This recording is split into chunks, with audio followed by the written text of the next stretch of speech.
राजा रघुवंशी हत्याकांड को आज तकरीबन एक महीना बीत चुका है। आज उनकी आत्मा की शांति को लेकर उनके घर पर उनके परिवार के द्वारा पुजारी को बुलाया गया है, जो उनकी आत्मा की शांति को लेकर एक हवन करेंगे। यह वही पुजारी हैं जो आप मेरे साथ देख रहे हैं, जिन्होंने राजा रघुवंशी हत्याकांड के बाद इस बात की घोषणा करी थी कि इस पूरे घटनाक्रम में तकरीबन 8 लोग शामिल है, साथ ही कुछ महिलाएं भी शामिल है। और शिलांग पुलिस ने जांच पड़ताल करते हुए 8 लोगों को तो गिरफ्तार कर लिया है, लेकिन अभी भी कुछ महिलाएं पूरे ही मामले में शिलांग पुलिस के द्वारा जांच पड़ताल की जा रही है। हमारे साथ वही पुजारी मौजूद है, हम बात करते हैं।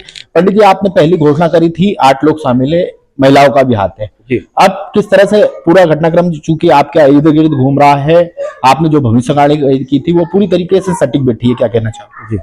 हाँ, इसमें यह है कि जो भी अपराधी हैं वो सब सामने आएंगे जल्द से जल्द।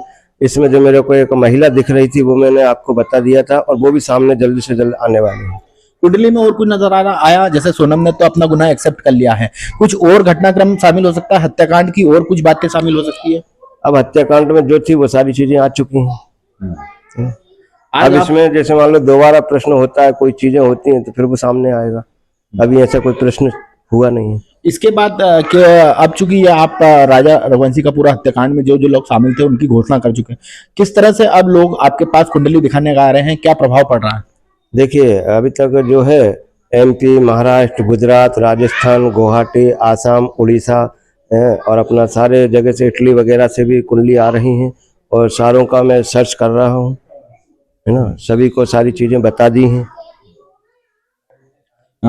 कुछ पहला सवाल क्या रहता है जो भी कुंडली आपसे दिखवाता है उनका? हाँ, पहला सवाल सबसे पहले उनका यही रहता है कि महाराज जी, ये जो है आप बताइए कि हमारे बच्चों का भविष्य कैसा रहेगा, और शादी सक्सेस रहेगी या नहीं रहेगी, जो बहू आएगी, जो लक्ष्मी आएगी, वो कैसी रहेगी, और दोनों में कैसा मिलान होगा, दोनों अच्छे रहेंगे या झगड़ेंगे या जो भी है। ऐसी कोई दुर्घटना टाइप की चीज तो नहीं दिख रही है आपको कुंडली में।